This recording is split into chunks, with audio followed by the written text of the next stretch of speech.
Welcome to AP Calculus.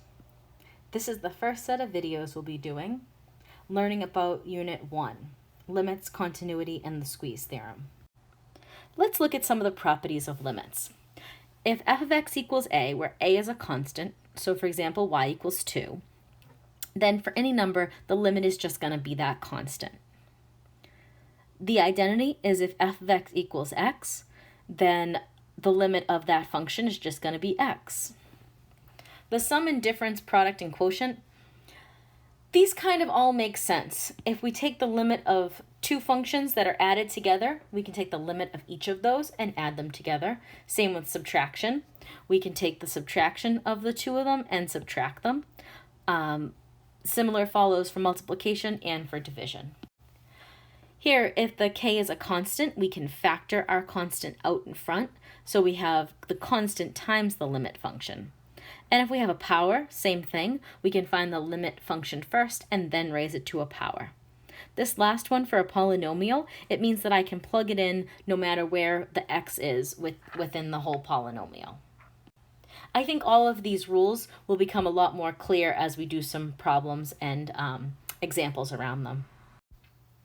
In example 1, which can be found on page 92, we're going to look at the limit as x approaches -3 of the function x plus 4. We're going to use one of those rules that we talked about on the previous slides about separating the limit function out. So we're going to look at the limit as x goes to -3 of x plus the limit as x goes to -3 of 4. And again, we get to have a little fun here with our limit functions. So this one looks pretty straightforward. The limit as x goes to -3 of x. Well, that's going to be one of those first rules, just -3. And this one, we have a constant, so no matter what the x value is, the y value is always 4. So our limit is +1. We're going to jump up to example 3, again on page 92. And we have the limit as x approaches 3 of x squared. Well, that's two functions multiplied together. It's x squared is x times x. So that would be the limit as x goes to 3 of x times the limit as x goes to 3 of x. And the limit as x goes to 3 of x is 3. The limit as x goes to 3 of x is also 3. So our overall limit of x squared is 9. For the next one, we have the limit as x goes to -5 of -4 times the limit as x goes to -5 of x. Again, the first one's a constant, so the limit as x goes to -5 of -4 is just -4, times the limit as x goes to -5 of x, which is -5. So -4 times -5 is 20. So the limit as x goes to -5 of -4x is 20. In example 4 on page 93, part A, first we're going to separate the two functions 2x and x plus 4. So we'll have the limit as x goes to 1 of 2x, and then we'll multiply that by the limit as x goes to 1 of x plus 4. So we can now use this rule about multiplying by a constant, and the 2 can move out in front, and then I'm going to use the addition rule for limits and break this up into two separate limits with the addition of each of those. So 2 times the limit as x goes to 1 of x, and then times the limit as x goes to 1 of x plus the limit as x goes to 1 of 4. So the limit as x goes to 1 of x is just 1. And then the limit as x goes to 1 of x is again 1, plus the limit as x goes to 1 of 4. Remember, that's a constant, so it's just going to be the constant of 4. So it'll be 2 times 5, or this limit is 10. Now let's take a look at the next one. In part B, we're looking at the limit as x goes to 2 from the positive direction of the function 4x times 2 minus x. This will be a very similar process where we're going to separate the two functions of 4x and 2 minus x, and then we're going to use the sum and difference rule to also separate, as well as the constant rule. Keep in mind, we're always thinking about this one as it approaches 2 from the right. So the first set will be limit as x goes to 2 from the right of 4x, and then times the limit as x goes to 2 from the right of 2 minus x. And we'll bring this constant of 4 out in front, so 4 times the limit as x goes to 2 from the right of x. And then we'll break these two up into its two pieces as the limit as x goes to 2 from the right of 2 minus the limit as x goes to 2 from the right of x. Now in this first case, it doesn't really matter that we're coming from the right. We have a function, a straight line at y equals x, and as we approach 2 from the right, the x value is going to approach 2. So it'll be 4 times 2. And same thing here, we have a constant. So this constant line of 2, it doesn't matter that we're approaching it from the right. It's still going to approach 2. Minus, again, we're going to approach from the right of x going to 2. So it's going to approach 2. So 2 minus 2 is 0. So this whole thing will be 8 times 0, or just 0. In example 5 on page 93, we have a limit as x approaches 2 of a piecewise function. So in this piecewise function, we're given two different equations, 3x plus 1, and that happens when x is less than 2, and 2x times x minus 1, and that happens when x is greater than or equal to 2. So first thing we're going to do is make a little sketch of this graph. Now, of course, this sketch isn't going to be perfect. We're just going to get an idea of what it's going to look like. So let's graph the first 3x plus 1, and we're going to look at that when x is less than 2. So in blue, I have the graph of 3x plus 1 when x is less than 2. I'd like you to please notice that there is a hole in this graph. That open hole is because it's less than 2. If it was or equal to, as we'll see in the second part, that's going to be a closed circle. Now let's take a minute and graph the next equation of 2x times x minus 1. And in red, you can see that I sketched the parabola of 2x times x minus 1. Please notice the difference here. We have a closed circle at the endpoint of x at 2 because x is greater than or equal to 2. And on the blue one, we have an open circle because it's not or equal to. Now remember, when we're finding a limit, we have to examine the limit from each side.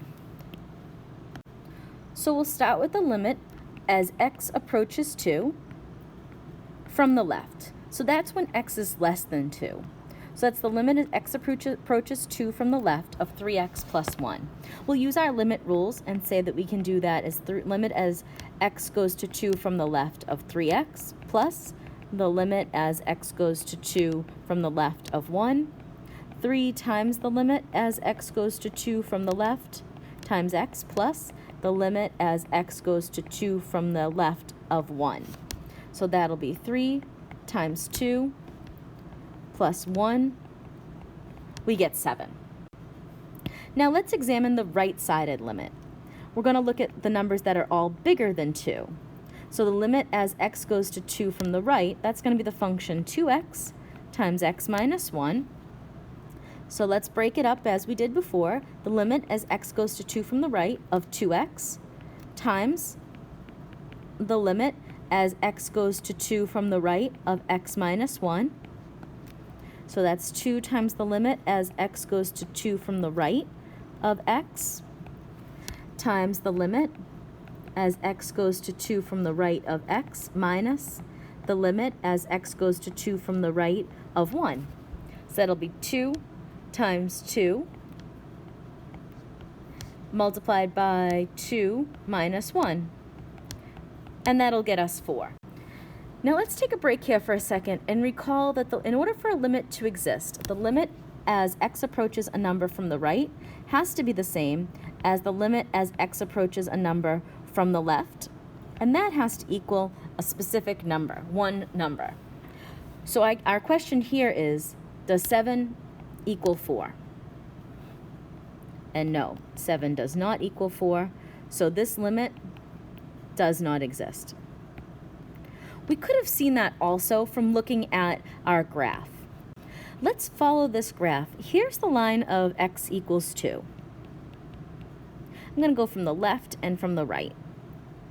So if I'm looking at the left of 2, I'm on this blue line, and it looks like I'm approaching 7.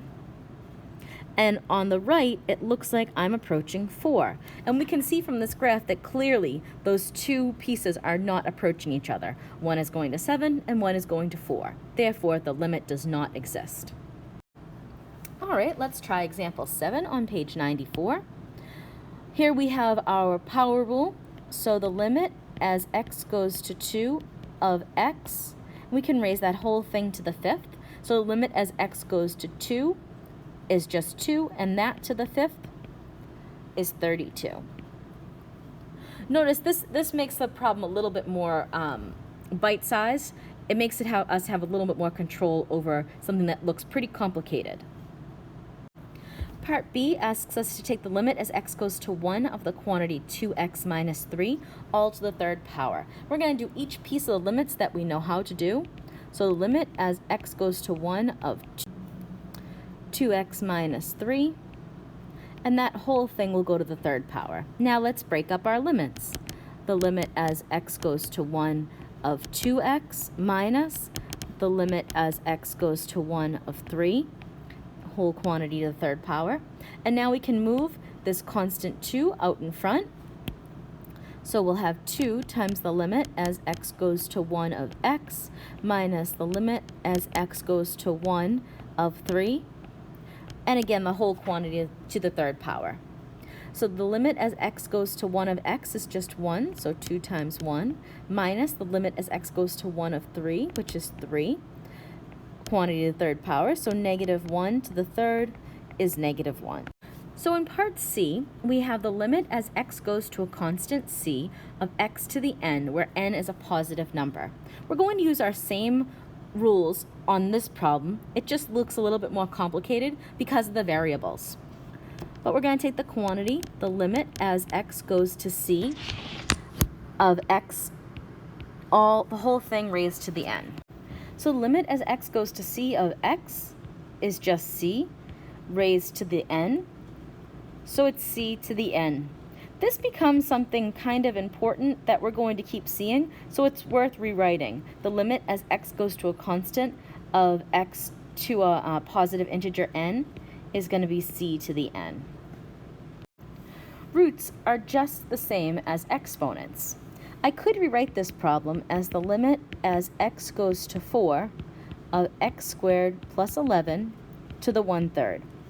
Let's just review this quickly in case that you don't remember where I got this 1/3 from. The cubed root of a number is a nicer way of writing it than writing it to an exponent of 1/3, but they're interchangeable. So let's take a quick aside and say we have the square root of x. That's x to the 1/2. Notice the 2 is the denominator, and the exponent is the number that stays with the x. So that's the numerator, x to the 1/2. So in this case, we have the quantity x squared plus 11 to the 1st power, and the denominator becomes the root of 1/3. So after that aside, let's get back to this problem. We can let the cubed root come on the outside of the entire problem. So we have the limit as x goes to 4 of x squared plus 11, and that whole thing will be to the quantity of 1/3. Well, we can keep going with our rules. It's the limit as x goes to 4 of x squared plus the limit as x goes to 4 of 11, the whole thing raised to the 1/3.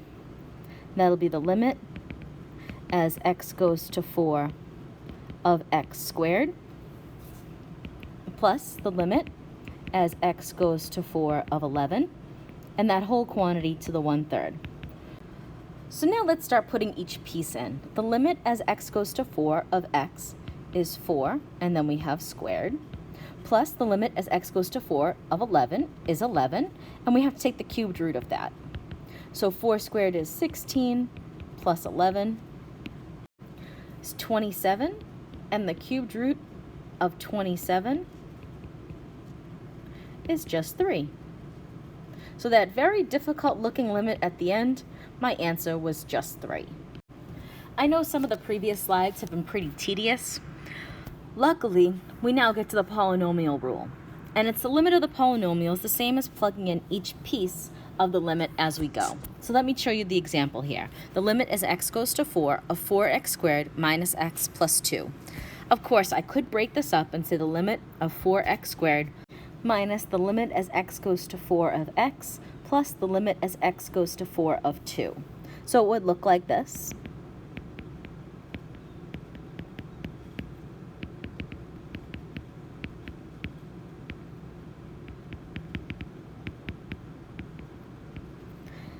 And again, I'd have to do a couple more rules to break up limit as x goes to 4 of 4x squared.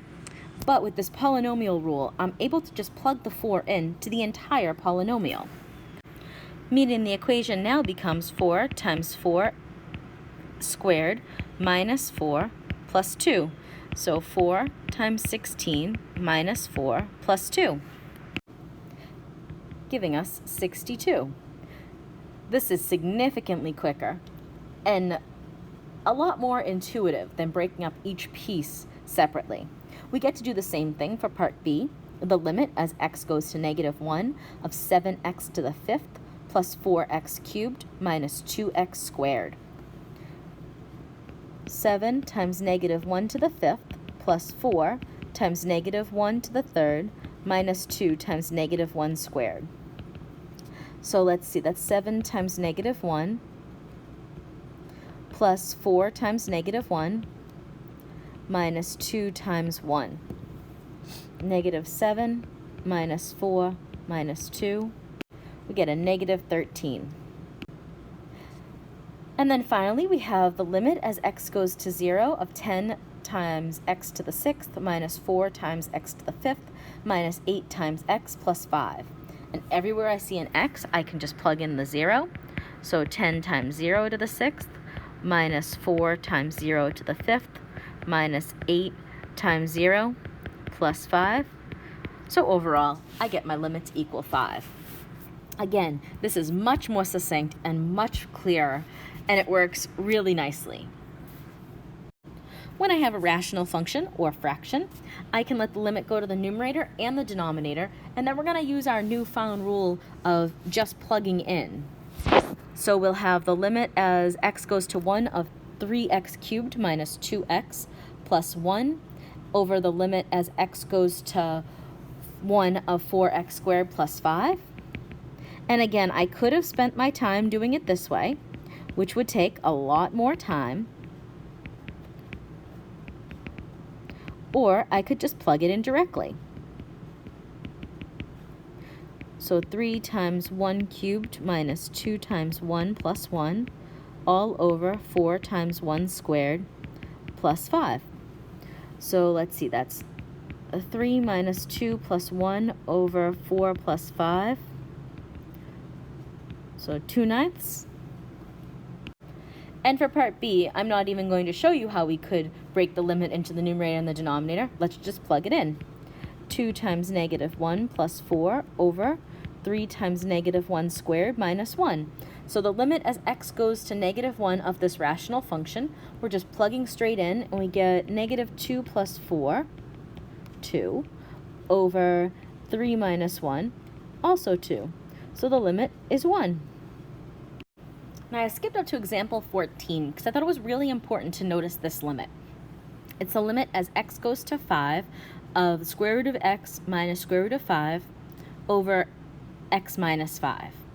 Now if I just try and plug straight in, I'll have square root of 5 minus square root of 5 over 5 minus 5. I get a 0 over 0. This is called an indeterminate form.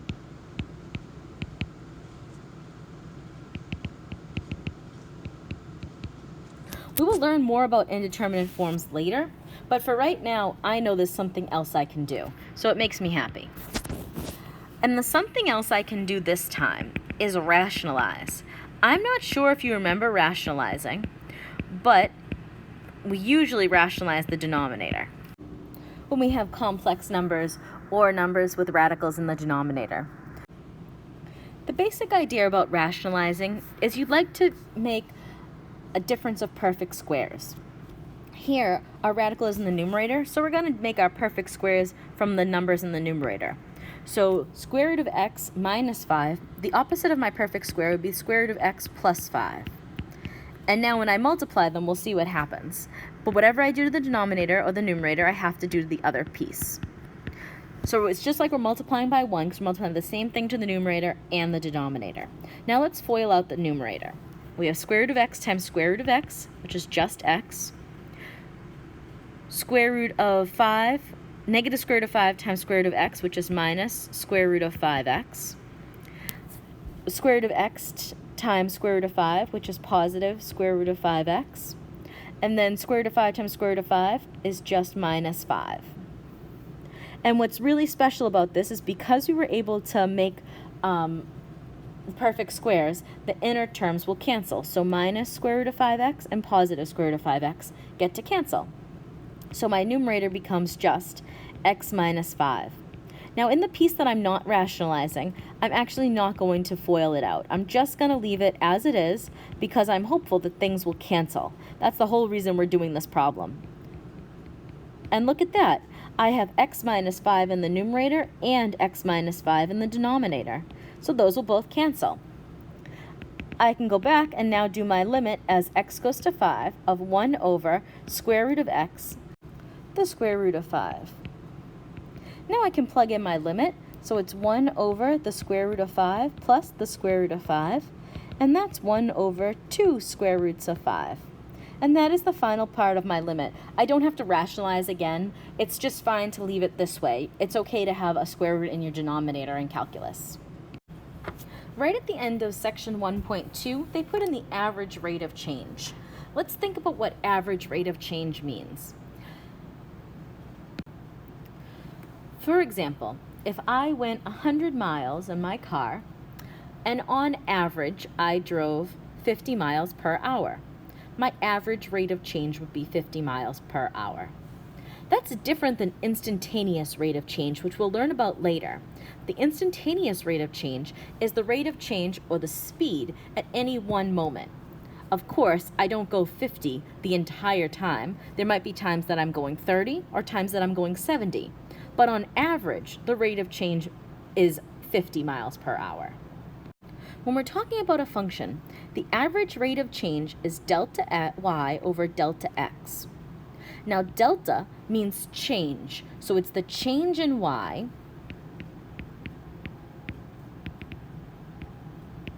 over the change in x. Now, doesn't that sound awfully similar to slope?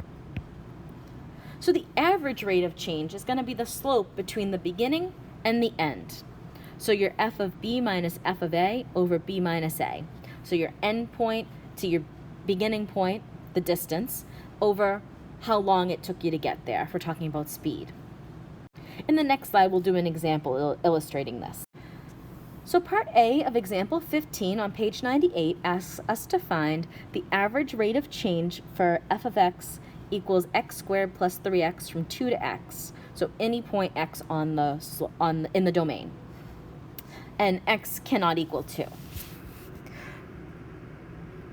So my delta y over delta x. So it looks like I'm starting at 2 and ending at x. So my a is 2 and my b is x. So f of b is going to be x squared plus 3x, and then minus f of a, I'm going to substitute 2 in. So 2 squared plus 3 times 2, all over the entire distance traveled, b minus a, which is x minus 2. All right, let's go on to simplify that.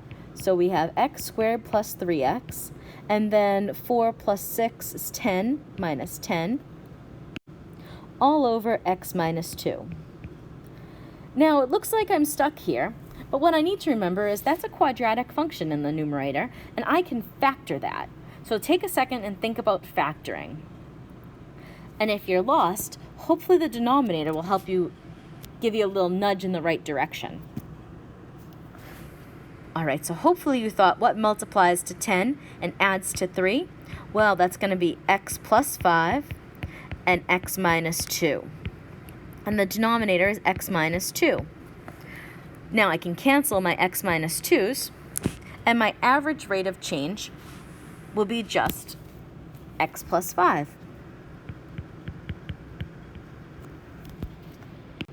Part B asks us to find the limit as x approaches 2 of the average rate of change. So since we did all the work in Part A, I know that this is going to be the limit as x approaches 2 of x plus 5 times x minus 2 all over x minus 2.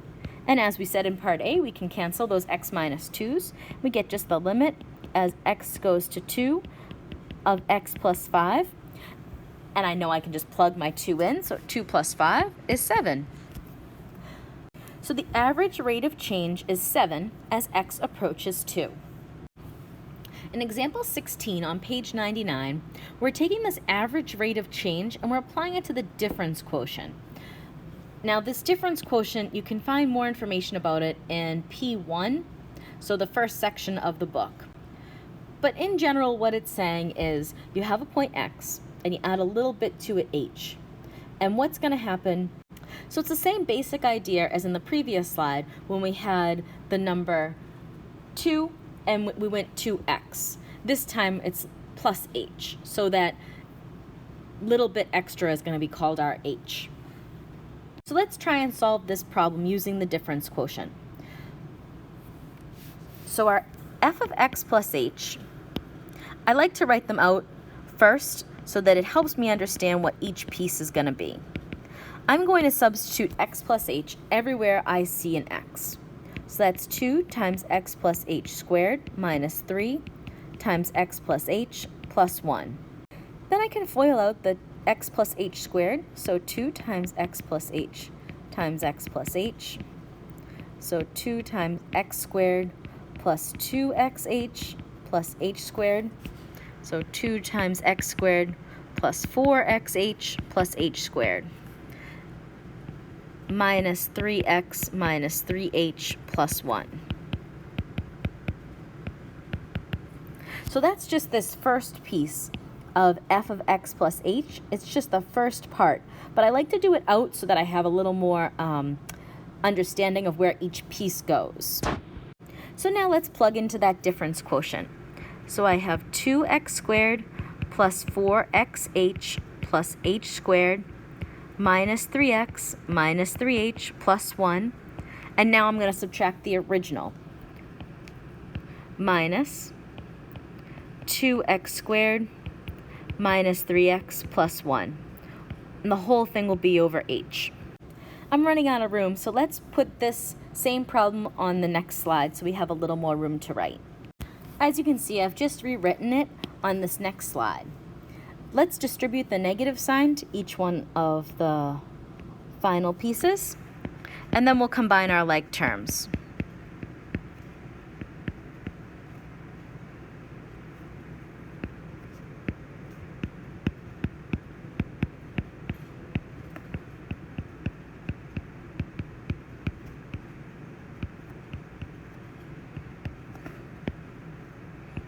All right, so let's see. What can I cancel here? I have a 2x squared and a negative 2x squared, a negative 3x and a positive 3x, and a positive 1 and a negative 1. So now I have 4xh plus 2h squared minus 3h all over h. In part B on number 16, they ask us to take the limit of that function as h goes to 0. So the limit of f of x plus h minus f of x all over h. So we're going to take the limit as h goes to 0 of 4xh minus 2h squared minus 3h all over h. And when I plug in 0, I'm going to get the form of 0 over 0, which again is that indeterminate form, but it means I can do something. And in this case, the something I get to do is factor an h out. In my numerator, you can notice I have an h in every piece. I have an h here, an h squared here, and an h here. So let's factor that, and I get the limit as h goes to 0 of h times 4x minus 2h minus 3 all over h. I'll cancel my h's in my numerator and my denominator, and I just have the limit as h goes to 0 of 4x minus 2h minus 3. Now when I plug in 0 for my h, 2 times 0, this 2h will go away, and I'm left with 4x minus 3. So let's talk about why this is more powerful than using the average rate of change formula. The reason this is a little bit more powerful is I don't need an endpoint. This 4x minus 3 describes every x on the graph.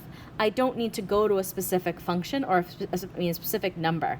I get to just stop anywhere on the graph that I want, and we'll see soon that this will help me find my instantaneous rate of change, which, if you remember, is how fast I'm driving my car right now, not how fast my average speed was.